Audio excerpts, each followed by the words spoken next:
띠띠 빵빵. 안녕하세요, 코인드라이버 이진환 전문가입니다. 현재 시간 2023년도 2월 28일 오후 5시 2분이고요. 이야, 오늘 썸네일 거창합니다. 누가 비트코인의 미래를 묻거든 고개를 들어 이진환의 영상을 보게 하라. 이 썸네일이요, 어느 학교의 슬로건입니다. 제가 알기로는 고대였던 것 같은데요. 누가 무슨 고대의 미래를 묻거든 뭐 그랬던 것 같아요. 야, 이 사진 누군지 아시죠? 우리 잠깐 얼굴 보고 가셔야 돼요. 이게 이제 부자의 관상입니다. 부자의 관상. 귀 보십시오, 귀. 일단 귀가 보통 이렇게 생기신 분들이 부자귀라고 하죠. 저도 이제 이런 귀를 가지고 있는데요. 볼이 넓고 이제 이목구비가 이렇게 T자형으로 뚜렷하신 분들, 이분도 이렇게 되신 분들이 부자관상이라고 합니다. 그냥 부자도 아닙니다. 세계 1등, 세계 1등 부자고요. 일론 머스크 형님입니다. 야, 머스크가 다시 세계 최고 부자가 됐습니다. 그냥 부자 아닙니다, 여러분. 세계 최고 부자입니다. 세계 최고 부자. 뭐 어떤 느낌이야, 세계 최고 부자는? 도대체 어떤 느낌일까? 야, 씨, 어떤 느낌일까? 27일, 그거 어제부로 세계 최고 부자였고요. 에이, 우리도 뭐, 우리끼리 부자, 아, 너 부자야? 얼마 갖고 있어? 뭐 이럴 수 있잖아요. 세계 최고 부자고요. 일단은 세계 최고 부자가 된 거는, 이제 머스크가 부자 순위에서 좀 밀렸었어요. 근데 이제 테슬라 주가가 올 들어서 또 2배 넘게 오르다 보니까 다시 이제 등극을 했고요. 최근에 머스크를 제치고 세계 최고 부자로 부상했던 사람이 있어요. 그게 바로 프랑스 명품 재벌 모에 헤네시 루이비통 회장 겸 우리가 흔히 알고 있는 베르나르 아르노라는 사람이에요. 뭐 처음 들어보신 분들 있는데요. 이건 다 들어봤을 거예요. 루이비통 회장. 이분이 세계 최고 부자에 등극을 했다가 다시 뺏겼습니다. 이게 세계 최고 부자 1, 2위를 나누고 보니까 두 개인 것 같습니다. 하나는 명품, 하나는 테슬라. 근데 이 머스크가 올해 51살입니다. 올해 초만 해도 사실 전망이 굉장히 어두웠었고요. 머스크는 당연히 테슬라가 폭락이 왔었기 때문에 이때 날렸던 돈만 해도 2천억 달러고 이거를 환산해보면 몇 조 이상 날렸습니다. 근데도 다시 부자가 된 걸 보면 우리도 결국 비트코인을 잃어도 다시 부자가 될 수 있다라는 교훈을 좀 남기는 사례이지 않을까 싶습니다. 그래서 일단 비트가 빠진다고 해서 그럴 필요 없고요. 세계 최고 부자도 몇 조 잃었다가 다시 부자 됐다. 아, 이제는 결국 연준의 기준금리가 25p냐 50bp냐에 따라서 연관도 많이 있을 것 같긴 한데요. 저는 25bp에 더 치우치고 있어요. 근데 50bp에 대한 점유율도 많이 올라왔죠. 그래도 저는 25bp는 거의 기정사실화라 보고 있고요. 이게 3월 20일까지는 시간이 있기 때문에 현재 장세가 계속 흔들릴 거라고 말씀을 드렸던 것 같아요. 그러니까 현재 시간으로도 4시간 봉상, 그리고 일봉상으로는 일단 제가 가장 먼저 잡았던 게 여기였죠. 일봉상 이탈하는 흐름. 근데 지금은 쌍바닥을 찍고 다시 올라갔다가 다시 무너지는 모양새가 나오고 있습니다. 일봉으로 보면 당연히 이때 잡았던 흐름보다 일봉상으로 기준 영상에서는 무너지는 흐름이다라고 말씀을 드렸고, 또 여기서 반등하는 이력이 나오고 있는데요. 이런 봉 같은 경우는 주봉으로 보면 십자봉일 가능성이 워낙 높기 때문에 이렇게 십자봉으로 끝나게 되어 있습니다. 그러면 이게 상승이 무너졌느냐 아니면 그대로 하락이냐 아니면 정말 올라갈 수 있느냐를 궁금해하시는 시국일 텐데요. 오늘 그 얘기도 할 생각이고요. 다시 이어가자면 이렇게 많은 궁금증을 앓고 있는 3월 20일까지의 시간이 남아있을 것 같아요. 아이러니하게도 2월이 벌써 이렇게 시간이 갔습니다. 수익이 뭐 많이 보신 분도 있을 거고요. 볼린저 밴드상 매도를 잘 하신 분도 분명히 있으실 거고요. 이러한 시국에도 역시 우리의 미국의 기준금리는 현재 4.75입니다. 4.75가 얼마나 높은 거냐면요. 이미 4.5에서 4.25, 75까지는 예상을 했었어요. 결국 기존에는 75, 50 이렇게 자이언트 빅 스텝을 이렇게 밟다가 25비트로 베이비 스텝을 밟았음에도 불구하고 시장은 요동을 쳤죠. 사실 여러분들이 지금 있는 이 시간은요, 여러분들이 제가 봤을 때 살아생전에 평생 볼까 말까 한 일들이 계속 일어나는 시국인 것 같아요. 우리가 언제 사실상 4.75의 기준금리를 보겠어요? 우리가 지금 돈을 가지고 은행에다 넣더라도 그래도 기본이 4.75예요. 기본 예금금리가 4.75부터 시작하는 거예요. 그러니까 무조건 예금금리는 4.75를 넘는다는 소리고, 근데 한국금리는 얼마냐? 3.5로 고정되었죠. 1월 13일에 3.5로 했고 최근 2월 23일에 기준금리를 3.5로 하다 보니까 동결이 됐습니다. 우리가 은행에 그냥 넣더라도 3.5%. 이러니까 부동산 시장뿐만 아니라 전체 시장에서 예금으로 몰릴 수밖에 없는 게, 채권이나 예금으로 몰릴 수밖에 없는 게, 우리가 흔히 말하는 건물주들 있잖아요. 이 건물주 있죠. 이 건물주가, 내가 건물주야 하면은 건물주가 뭐 조물주라고 하는데 사실 저는 그 말을 공감을 못해요. 조물주라고 하는 분들은요, 쉽게 말해서 저는 빌딩 주는 돼야 조물주의 단계로 넘어간다고 보고, 그냥 일반 꼬마 빌딩 아니면 그 이하의 빌딩들은요 사실상 지금 예금금리를 좋아하지 않죠. 일단 첫 번째는 우리가 건물을 사게 되면 뭘 해야 돼요? 당연히 누가 들어와야 월세라는 게 발생되잖아요. 그럼 월세가 당연히 있으려고 하면 임대인과 임차인 간의 계약이 발생이 되어야 돼요. 그러면 결국 그걸 우리는 공실이라는 것을 없애기 위한 절차를 해야 하는데, 이 공실이라는 걸 관리를 하기도 쉽지가 않거든요. 이 관리라는 것도 우리가 너무 좋은 컨디션에 너무 좋은 입지에 있으면 이 공실이 없을 수가 있는데, 지방에 있는 곳에 가면 뭐 원룸도 많잖아요. 거기가 풀로 만실이 되진 않아요. 공실도 분명히 있거든요. 그런 걸 다 따졌을 때 여러 가지의 계약 기간들이 종류가 되면 이것도 또 그 안에 내부적인 인테리어들도 계속 바꿔줘야 하는 주기성을 가지게 되거든요. 아니, 우리가 안에 선풍기를 들여놨는데 사람들이 선풍기를 써요? 그럼 당연히 에어컨을 주는 곳에 가겠죠. 그럼 에어컨을 바꿨어요. 근데 또 기술이 발전해서 에어컨보다 더 좋은 게 나왔어요.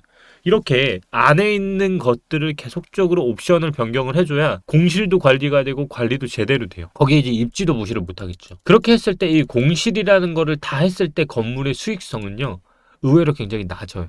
그게 바로 우리는 수익률이라고 하는데, 이 수익률이요, 조물주 하기에는 굉장히 낮단 말이에요. 그래서 그게 지금 이 3.5%보다 과연 매력이 있느냐에 따라서 사실상 차이가 별로 안 나면 굳이 건물주를 할 필요가 없겠죠. 관리도 까다로워, 해야 할 것도 많아, 청소도 해, 그래도 이상한 사람 만나면 돈도 안 줘, 이런 문제들이 너무 많은데 당연히 지금 이 금리에 돈을 쏠릴 수밖에 없겠죠. 이러한 문제들도 많고 여러 가지 상품들을 나눠봤을 때도 이거보다 높은 상품들이 굉장히 많아요. 근데 이 상황에서 대출은 얼마일까요? 한국의 기준금리가 3.5%라는 얘기는요, 대출금리는 7%는 최소한 갖는다는 거. 그러면 우리가 건물을 사는 사람들이 7%의 대출이자를 받고 대부분 레버리지 효과를 이용해서 살 텐데 대출도 갚아야지, 수익률은 제대로 나와야지. 과연 이게 지금 좋은 투자일까요? 과연 아니겠죠. 그래서 이제 금리가 높아짐으로써 이러한 역효과들이 계속 나오고 있다. 근데 이게 언제까지 간다? 바로 올해는 계속 높은 금리로 가는데 아직 이 금리조차도 꺾이지 않고 더 높아질 수 있다. 우리는 이때 있죠. 2008년과 2010년도에 일어났던 사건이 이때 그게 벌써 20년이 다 되고 있어요. 12년, 15년 이렇게 되는 시점에 다시 한번 받고 있거든요. 이거보다 지금 높은 시점에 더 높아지면 거의 뭐 4%까지도 갈 가능성이 있어요. 한국 금리는 저는 4%는 갈 거라 보고 있고요. 미국 기준금리 같은 경우는 5.25에서 5.5까지도 현재 보고 있고, 정말 말도 안 되는 6%도 정말 말도 안 되는 게 아니다라는 시점으로 지금 접근을 하고 있다. 결국 이러한 상황이 우리는 올해 계속 마주해야 하는 상황이다라고 보시면 될 것 같아요. 이렇게 우리는 금리라는 것에 대해서 계속적인 압박을 받으면서 비트코인은 눌림을 받고 있어요. 뿐만 아니라 비트코인은 현재 굉장히 많은 악재들이 있어요. 이거는 단지 금리뿐만이 아니다. 우크라이나나 러시아 같은 사태가 처음에 의도했던 것과 달리 꽤 오랫동안 지속이 되고 있고요. 우리는 이런 거를 보면 교훈을 얻을 수 있었던 게 있어요. 그게 뭐냐면 우리가 17년도 말에만 해도 불장이었거든요. 이때 세계 거래량의 압도적인 1위 거래소가 어디였을까요? 바로 업비트였어요. 지금은 그 위용을 많이 잃었지만 그래도 업비트는요, 세계 1위 거래소였고 그만큼 한국인들의 특성이 많이 반영되어 있는 거래소였어요. 엄청났어요, 사실. 그 당시에만 해도 김치, 뭐 이런 프리미엄 많은 얘기들이 나왔고요. 이제는 규제라는 것도 점차 들어오고 있어요. 제가 이 얘기를 하는 이유는요, 우리가 선진국이라고 표현하는 국가 중에는 일본도 있거든요. 일본이요, 암호화폐에 대해서 굉장히 긍정적으로 흘러가고 있는데요. 그만큼 이미 선 규제가 적용된 것도 있어요. 내가 비트코인으로 1억을 벌면 국내에서는 세금을 내지 않아요. 근데 우리 재팬 있죠. 한국 기준으로 1억을 벌면 내지 않거든요. 근데 일본 기준으로 1억을 내가 벌었어요. 그럼 얼마를 낼까요? 생각해보세요. 수익금이에요. 최고 55%의 세금을 냅니다. 아니 55%의 세금을 내는 나라예요. 아니 뭔 소리야, 지금 1억이라도 벌었으면 좋겠는데 난 지금 1억을 잃게 생겼는데 그럼 돌려주지 않습니다. 마이너스 55% 돌려주지, 환급 안 돼요. 연말정산이 아니기 때문에 환급이 안 됩니다. 근데 이런 일본이요, 55%의 세금을 냅니다. 수익금에. 이 작년 말부터 일본은 이 엄청난 규제들을 조금씩은 그래도 완화하고 있는데요. 지금은 그래서 타협을 하고 있는 게 세금을 55%에서 20%로. 야, 이것도 많아. 20%. 야, 내가 돈을 벌지 못하는데 무슨 20%야. 이렇게 할 수 있잖아요. 지금 암호화폐 투자자들이요, 100명 중에 90명 이상이 잃고 있대요. 그럼 10명한테 돈을 걷고 있는 건데 이게 무슨 세수 효과가 발생할까? 나도 잘 모르겠어요. 아무튼 그런 상황이고, 아무튼 이러한 상황으로 일본은 겪고 있고 50%에서 20%로 대폭 감소를 하고 있고 또 암호화폐를 발행하는 회사들도요. 법인세가 30%를 냅니다. 우리나라 최고 법인세가 20%거든요. 22%. 근데 그 위에 단계도 있는데 거기 뭐 대기업 반열이기 때문에 빼고 암호화폐 발행회사들이요. 가만히만 있어도 법인세 30%를 떼고요. 발행하지 않으면 또 0%를 뗍니다. 뭐 아무튼 이게 규제인지 완화인지 모르는 상태로 일본은 가고 있고 하지만 그래도 이 일본은 우호적이다. 이렇게 제도권에 편성하기 위해서 투자자들한테 돈을 뜯어내는 행위도 많이 하지만 그래도 저는 이러한 것들이 우호적으로 변해가고 있다라고 보고 있고요. 결국 처음으로 돌아가자면 이러한 이슈들이 엮여 있고 톱니바퀴처럼 돌아가다 보니까 FOMC는 금리를 진짜 많이 올림으로써 그로 인해서 돈을 진짜 갈퀴로 긁어 모은다. 다 달러로 바꾸고 모이니까. 왜냐면 다른 나라 자국의 협회들의 가치가 너무 떨어지니까 뭐 그런 것도 있고요. 이러한 상황에서도 잘 굴러가는 우리 암호화폐판입니다. 지난 영상에서는요.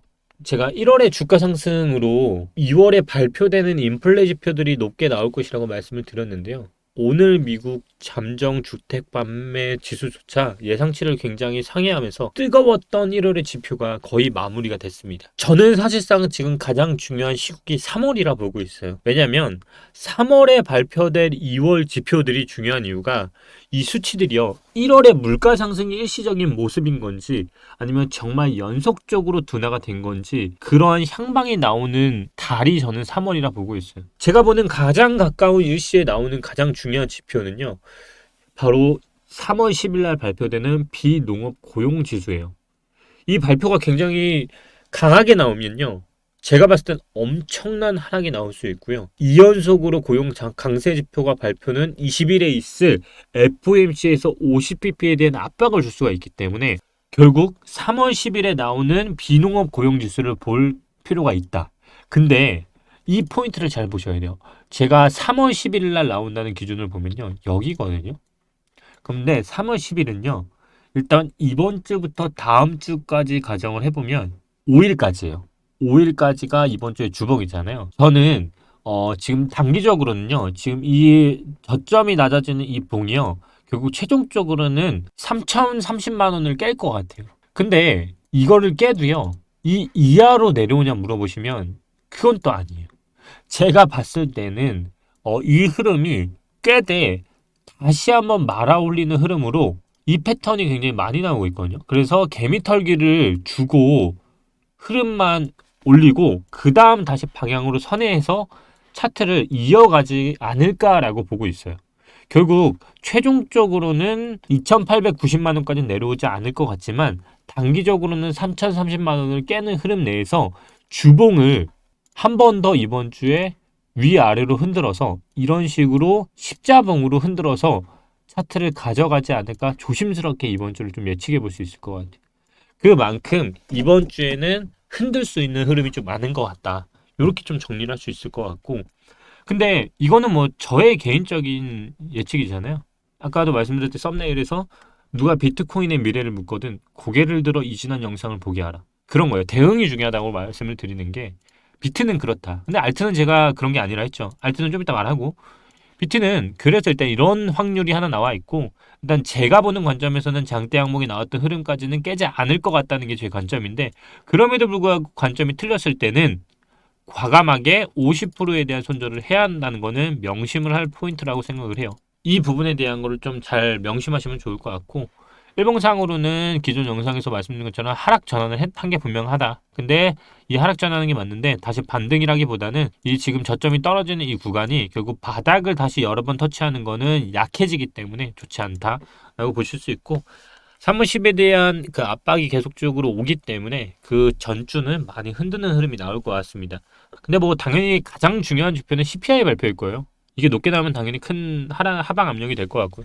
결국 이거를 0.25냐 0.5냐를 볼 수 있는 거는 14일과 10일에 나오는 비농업 지수와 그리고 CPI 발표 이 역량이 얼마나 반영을 하느냐에 따라서 다시 한번 빅스텝 아니면은 베이비스텝으로 갈지 이 부분이 나올 것 같다는 거고요. 개인적으로는 지표들이 높게 나와서 큰 하락이 있을 수는 있지만요. 저는 그냥 25P는 그렇게 보고 있습니다. 왜냐면 25P가 나와야 그 다음 이제 다음 담회에서 최종적으로 5.25, 5.5까지 갈 수 있다라고 보고 있고요. 시장이 지금 너무 많이 올라와 있던 것도 분명하기 때문에 그렇게 많은 충격보다는 저는 시간적으로 많이 푸는 연착륙을 갈 가능성을 보고 있습니다. 당연히 25P가 나오면 반등하겠죠. 예, 반등하겠죠. 그래서 저는 그래서 3월에 비트는 솔직히 흐름대로가 아니라 알트를 주목을 해야 하는 장이라고 계속 말씀드린 것처럼 2월은 그래도 적중률이 굉장히 높았고요. 이제 3월에 대한 알트의 장에 대한 분석을 할 건데 고금리인 상황에서 인플레는 일시적이라고 하던 연준이요. 패배를 또 할지는 분명히 모르는 사실이에요. 지난해 3월부터 금리를 올리기 시작했고 통상적으로 이 효과는 1년이 지난 3월부터 강하게 나타나는 게 역사적으로 그랬거든요. 결국 그렇다는 얘기는 작년 3월부터 시작된 금리 인상은 현재 시작되는 3월까지 영향을 받고요. 3월부터 본격적으로 그 효과들이 나타날 것입니다. 괜히 급격하게 올렸다가 괜히 시장에 충격만 준다면 압박이 분명히 올 거고요. 그러면 그렇기 때문에 50bp를 건드리는 건 쉽지 않을 것입니다. 결국 3월 회의엔 점도표도 발표가 되기 때문에 점도표에서 강한 매파의 모습을 보여주면 25bp를 올리는 게 최선이 아닐까 생각하고 있습니다. 알트적인 거에서는 저는 비트는 결국 이걸 토대로 보면 하방과 상승에 있어서 계속 알트들을 위해서라도 자금의 분산을 위해서 조절한다는 것 같고요. 매미나 이런 부분들은 당연히 차트적으로 많이 갔죠. 이미 찝어드렸었고 상승도 했습니다. 정확히 따라갔고요. 월봉도 깨끗하게 넘는 모습 보여주셨을 거예요.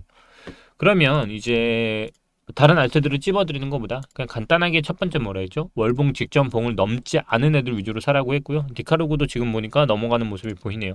이렇게 하나하나 찾다 보면 이제 안 넘은 애들을 찾기 쉽지 않을 거고요. 월뱀 볼뱅사 넘은 애들은 다 매도로 넘어가면 쉽게 매도 대응할 수 있다라고 말씀을 드렸습니다. 이렇게 다 볼벤상에 걸렸죠. 이런 애들은 다 매도로 접근을 했으면 됐을 거고요. 이렇게 이제 덜한 애들은 분할 매도를 했으면 됐을 거고요. 주봉상으로 그리고 월봉상으로 다 넘었고 이제 주봉상으로 이게 꺾이냐 꺾이지 않느냐의 문제인데 하나하나 분석보다는 유튜브에 남겨주신 분들 위주로 해서 제가 좀 찾아보도록 할게요. 일단 이오스 제발 한 번만 부탁드려요. 그 2년째 존버 중이시래요. 와, 2년이면 얼마부터 존버하신 거죠? 저는 사실 저는 예전부터 계속 말씀드렸거든요. 이오스는요, 솔직히 차트 한마디요. 이거는 사실 세력이 버린 코인 차트 같다라고 계속 말씀을 드려요. 왜냐면 이런 코인들이요, 이오스는요, 2017년도부터 아시는 분이면 아실 텐데요. 엄청 많이 털어먹었어요. 진짜 빗썸부터 시작해서 진짜 많이 털어먹었거든요. 빗썸에서 25,000원부터 시작했어요. 또 여기가 아마 25,000원대일 거예요. 25,000원에서 털어먹고 이때가 빗썸이었거든요. 빗썸에서 털어먹고 이제 내린 다음에 업비트에서 왔다가 한 번 더 털고 내린 다음에 반등하고 희망 고문하고 1년 이상 횡보하고 다시 반등 줬다가 이제는 또 이제 1년 이상 죽였잖아요. 솔직히 이 차트는 저는 죽은 차트라고 생각을 하고요. 얼마에 물려있는지 잘 모르겠어요. 근데 이제 봐달라고 하시니까 차트상으로는 장기적으로는 저는 정말 오래 걸리는 코인이라고 생각을 하고 늘 말씀드리지만 저는 구 메이저들이라고 하는 코인들은 그렇게 좋은 걸 본 적이 없다. 왜냐면 대부분의 코인들이 초창기에 많이 들어오는 것들은요. 대부분 자금 유동성인 거지 실제적으로 이게 어떤 기술이 있다기 건 모르겠습니다. 네, 너무 코멘트가 길어질 것 같아서. 근데 그런 얘기를 종합해 보면 2년째 존버 중이라고 하시니까 월봉만 보면요. 월봉은 일단 직전봉은 넘었어요. 근데 일단 여기서 갇혀져 있습니다. 예, 여기부터가 뚫는 게 쉽지가 않기 때문에 일단은 딱 저항벽에 무너져 있고요.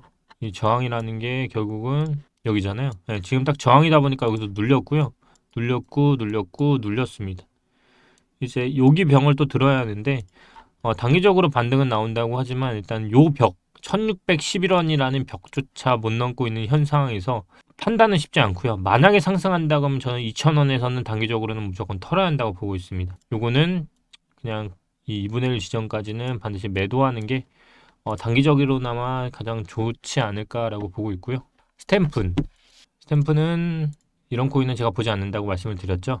왜죠? 원화상장 코인 저 보지 않습니다. 이건 차트가 리플이랑 비슷한 것 같은데? 그렇지 않나요? 리플이랑 굉장히 비슷한 것 같은데? 리플도 차트가 이러지 않나요? 그러네요. 실리즈. 네. 실리즈는요, 딱 이거 같아요. 이 주봉상 상승했던 이 라인 있죠? 채널 벗어나면은 이젠 안 됩니다. 얘는. 이미 주봉상으로 살렸기 때문에 얘는 이 라인이네요. 이 라인 죽으면 안 될 것 같아요. 그러면 손절가가 164원 언더는 좋지 않을 것 같고요. 만약에 이게 매집이 맞다고 하면 한 번 더 쏘지 않을까요? 왜냐면 월봉은 이미 넘었어요. 예, 월봉은 넘었습니다. 월봉은 넘었는데 이제 희망이 있는 거는 윗꼬리를 얼마나 갚느냐인데요. 2월 28일 기준으로 지금 하루가 남은 이 상황에서 2월에 윗꼬리를 만들었다는 얘기는 다시 잡아드릴게요. 이거는 월봉 보고 들어가는 게 맞을 것 같아요. 그러면 이거는 164원 맞네요. 164원이 마지막 마지노선인 것 같고요. 이게 정말 그게 맞다면 이렇게 만들 것 같아요. 차트를 이렇게 윗꼬리만 이렇게 잡으셔서 매도를 하시되 다음 저항은 250원에 있으니까 250원에서는 매도를 하시는 거. 왜냐면 이때 2분의 1 지점이기 때문에 볼린저 밴드도 그렇고 모든 RSI들이 사실상 거의 위에 매도가로 올라올 거예요. 이 정도면은 방금 잡아드린 것대로 하시면 될 것 같고 공통적으로 나오는 걸 해드릴게요. 지금 하나는 너무 많으니까. 맞습니다. 타인의 관점은 그냥 흘려드세요. 맹신하지 마시고. 스테펀이 공통적으로 나오네요. 근데 아까 스테펀도 그거 아니었나요? 네, 원화상장 코인은 안 되고요. 빼고 오늘 영상 알이 꽉 찼네요. 크로노스 이게 다 아니 왜 이런 코인들을 사실까? 크로노스 네 100원 호가네요. 이거 마찬가지예요. 제가 말씀드리는 거 넘어가서 말씀드릴게요. 통합적으로 한번 말씀드릴게요. 어차피 2월 말이니까 지금 센티넬도 그렇고 이렇게 100원 호가 낸 애들 있죠. 100원 룸네트워크 이제 100원 호가 낸 애들 이런 애들 제가 봤을 때는 동전주거든요. 동전주 애들을 이번 3월에 잘 보시는 게 맞을 것 같아요. 가벼워요. 가벼우면 날아갈 수 있다는 얘기기도 하고요. 날아간다는 얘기는 지금 얘네가 호가까지 올려놨다는 게 이게 잘 생각해 보면 다음 호가까지는 이제부터 플러스가 크거든요. 그러니까 쉽게 말해서 센티넬 프로토크가 지금 101원이에요. 101원인데 지금 이 왼쪽 하단에 101, 100원 호가 보이시죠? 이 퍼센트를 잘 보세요. 이 퍼센트를 잘 보면 이 호가당 얼마죠? 거의 1%대예요. 거의 1%란 말이에요. 근데 이 99원에서 80원까지 내려가는 호가 잘 보세요. 0.10이에요. 그러니까 이제부터는 호가가 올라가면 1%씩 뛰는 반면에 이제부터 내려가는 거에 대해서는 무슨 얘기라는 거지? 0.1%밖에 안 꺾였다는 얘기예요. 이 얘기는 결국 세력이 올리게 되면 털어먹기도 그렇고 받아먹기도 그렇고요. 이제부터 호가 단위가 넘나드는 게 크기 때문에 그래서 동전주들 그리고 지폐 단위들 이런 것들을 잘 보시라는 얘기예요. 근데 지금 센티넬뿐만 아니라 룸네트워크 이런 것들이 지금 호가를 올려놨다는 것들은 제가 봤을 때는 그래서 3월에 저는 상승을 보고 있어요. 특히 알트들 중에서 호가 위주에 있는 애들은 이거보다 더 가격이 높아질 가능성을 저는 높게 보고 있어요. 그래서 2월은 이미 어느 정도 예측을 했고 어느 정도 맞았고 이제 3월인데 3월에 저는 BT에 대해서 나쁘게 보지도 않고 좋게도 보지 않더라고 말씀을 드린 게 어차피 하방으로 가는 거에 대해서 저는 바닥이 이미 나왔다고 생각을 하고 또 하나가 그 바닥까지 그 바닥을 뚫으러 갈 것인지를 물어보면 저는 힘들다고 봐요. 그 이유가 첫 번째 뭐라 했죠? 최종 금리가 나오지 않은 이상 거기까지는 저는 흔들면서 계속 갈 것 같다. 그래서 제가 텔레그램에서도 계속 말씀을 드린 게 흔들면서도 간다라고 말씀을 드렸던 거고 그 흔들면서 갈 때 어떤 코인들이 오르냐를 잘 보시면 저는 알트들 위주로 오를 것 같다. 왜냐면 지금 오르는 게요. 거래량이 터져서 올린 거는 개미들이 사서가 아니었어요. 이거는 고래들이 올린 거였거든요. 고래들이 올렸다는 거는 그 돈을 더 효과적으로 써야 하는데 그 효과적으로 쓸 수 있는 게 저는 알트라 보고 있어요. 그래서 이 부분에 대한 거를 제가 3월에 중점적으로 또 말씀을 드릴 거고요. 사실 저는 월말을 그렇게 보지 않아요. 항상 저는 월 말마다 찍는 영상이 공통적으로 뭐냐면 월말은 그냥 장변동성이 항상 있는 달이고 월봉에 대한 시기가 계속 중요하기 때문에 장이 좋고 나쁘고를 다 떠장기보다는 그냥 시간 끄기 봉들이 많이 나온다. 저는 그래서 그 시점인 것 같고 2월은 이미 끝났어요, 여러분. 이제 3월을 어떻게 대처하느냐. 그 부분을 좀 잘 체크하셔서 2월은 잘 마무리를 하시고 이제 3월에 중요한 지표들 있죠. 그래서 3월 10일, 14일 그리고 20일 이렇게 있는 회의들 그때마다 어떤 알트들 위주로 사야 할지만 좀 고민을 해보시면 될 것 같고 그래도 무지성 매매보다는 좀 일정들 체크해 보시고 그리고 여러분들이 흔들린 이유는 딱 하나예요. 지금 내가 산 코인이요. 그래 나는 분할 매수 해지? 이렇게 해놓고 2시간 뒤에 또 분할 매수해요. 그래놓고 6시간 만에 분할 매수를 다 해버려. 이래놓고 이게 상승은 40% 50%를 바래요. 여러분 기준금리가 3% 4% 시대입니다. 여러분들이 30% 40%를 한다는 거는요 그냥 도박입니다. 6시간 뒤에 여러분들이 홀짝을 하는 거나 다름없기 때문에 그런 매매는 절대 하시면 안 되고요. 위험한 거는 조금 한 발짝 뒤로 물러나서 보고요. 그리고 업비트 너무 자주 보지 마시고 천천히 매수하고 천천히 매도하고 항상 분할 매수 매도하시고요. 오늘은 좀 얘기가 길어진 것 같아요. 그래도 이렇게 항상 코인드라이버 찾아주셔서 너무 감사드리고요. 구독, 좋아요 필수고, 텔레그램 입장 안 하신 분은 또 하시고요. 이렇게 늦게 오른 애들 너무 빨간불에 일일비 하지 마시고 3월 영상에서 또 찾아뵙겠습니다. 3월은 늘 아시죠? 월초는 종합적인 예측을 할 거고요. 저도 월봉이 끝나지 않은 이상 지금 섣불리 말씀을 드릴 수 없을 것 같고요. 제가 내일부터 휴가입니다. 거의 1년간 이렇게 달려왔기 때문에 내일 휴가를 가서 아마 6일날 복귀를 할 것 같고요. 그러면 다음 주 월요일날 아마 복귀가 할 것 같습니다. 그래도 제가 휴가 내내 뭐 텔레그램이나 이런 데에 있어서 좀 장에 대해서는 계속 대응을 해드릴 테니까 너무 걱정 마시고요. 또 뵙겠습니다. 감사합니다.